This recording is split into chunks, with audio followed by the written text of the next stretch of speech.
Assalomu alaykum. Men buna videoni YouTube'ga salga yozyaptım. Men 60'tayım, pensionerman. Hozir qaraydi adamlar videomda. So'zin men bermaydi-da, bo'lgandan keyin qaraydi chog'i. Sxemalarning YouTube'da var.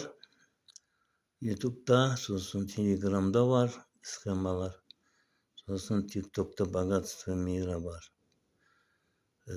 Aytayın degenim, выставка бестопливных двигателей degenlerde Moskvada bir şalgerder күчтүү коробка ойлап чыгарган, современный эмес, жаңадан ойлап чыгарган.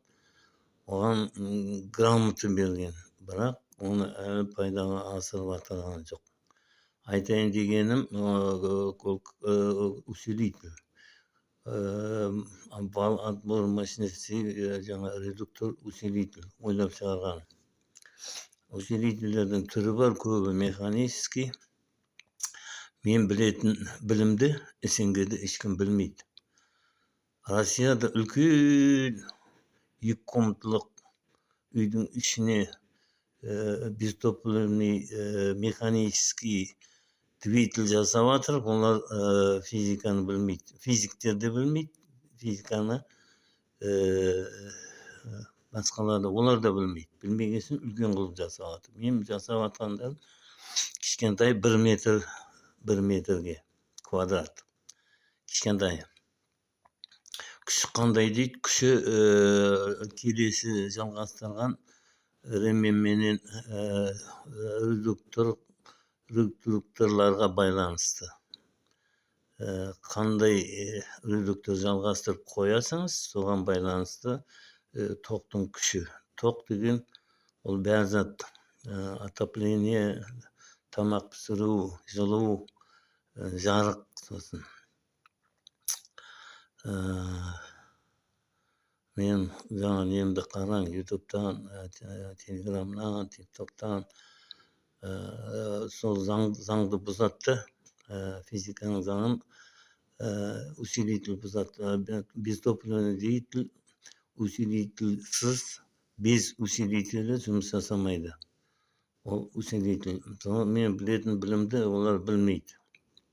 Қазір мен 15 жыл болды, айтып жүрмін, жазып жүрмін, ешкім мән беретін емес. Кәдімгі адамдарға 200-300 мың ақша шығып кетеді деп жасамайды. Үкімет жасамайды оны.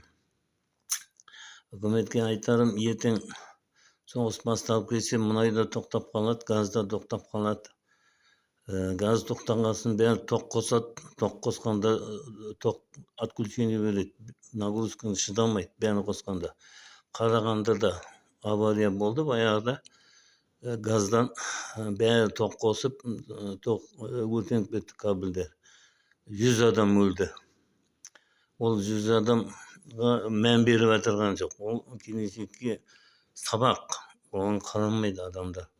Ертең бүкіл халық қырылады. Егер оны бомба тастаса, сосын газда жоқ. Газды перерабатывать етпесе, тікелей жердің астынан ала алмайсың ғой. Бомба тастаса, істемей қалса, газ жоқ, жылу жоқ, жарық жоқ. Соны осы уақыттан айтып жасатайын десем, ешкім жасамайды. Мен білетін білімімді физиктер білмейді. Физиктерден сұрасаң, бір аттың күші қанша десең, кітаптан қарау керек дейді. Ол кітаптан қарайтын, ол физик емес. Физик біліп тұру керек. Тоқпен өлшейтіні бар. Ватт, неше ватт болған бір аттың күші. Сосын кілямен есептейтіні бар. Неше кіля, неше секундта, неше метрге жүкті көтергені, сол бірдің аттың күші деп. Соны ешкім мән беріп жүрген жоқ. Ертең қырылып қалуы мүмкін да. Сол үшін мен тірі уақытта білімді менен алып қалу керек та. Келіп сұрап жазып алып кеткен ол болмайды. Оны жасау керек.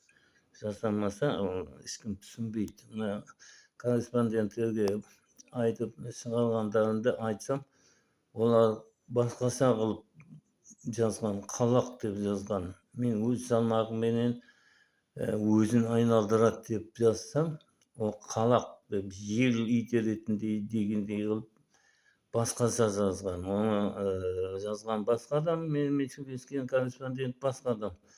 Бірақ бәрі де түсінген жоқ. Мен схемамды берген адам сызып берді, ол да түсінген жоқ. Үкіметпен жаңа чертеж жасағанда, чертеж тіпті түсінген жоқ. Соны үкіметке айтқым келеді, жеткізетін адамдар болса жеткізсе жақсы болар еді. Невидимка танк жасауға да болады. Тоқтамайды бір жерде, жай-жайдан жылжығанда көрінбейді. Сосын көрінбеген соң ол тимейді оған. Ракетасы бар танк жасауға болады. Отопление окоптарда жасауға болады. Жылу вентиляция шыққан, жылу жоғарыдан вентиляциямен турбамен басқа жақтан шығады да, двигательдің, тоқ беретін двигатель істеп тұрғанда дауыс шықпайды, түтін шықпайды, тепловизормен таба алмайды оны. Сондай спасательный амфибия катерлер жасауға болады. Суда да жүреді, жағада да жүреді. Көбінесе мына халықты аман алып қалу үшін жылу мен жарық керек. Тамақ пісіру, тоқпен тамақ пісіреді соны. Қазіргі темірді қайнататын нелер бар, пештер бар. Темірді қайнатып жібереді тамақты. Соны айтқым келеді, ешкім мән бермейді. Мен ауруымын, мені дұрыс емдемейді. Сол білімді ең болмаса бір қозғалтқышты, көп қозғалтқыш ойлап шығарам, әртүрлі, көбі механический, стартері жоқ. Тормоздан жіберіп қалсаң істеп кетеді. Соның ең болмаса біреуін жасаса, соған қарап жасай береді ғой сосын. Халық өздігінен жасамайды. 15 жылда көзім жетті, жасамайды оны.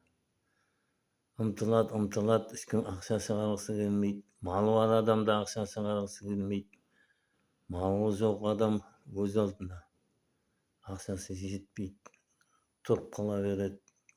Мысалға айтамын да, ол жарты жолда тұрып қалады. Мен токырға жондырғандарым жарты жолда тұрып қалғаны бар.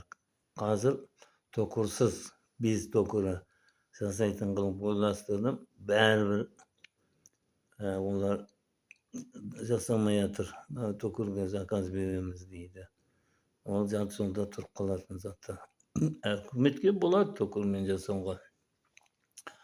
Сол білімді мен YouTube'da Сәттібай Дүйсенбаев, Саттибай деп жаздым, орыстар басқалар жаза алмайды ғой.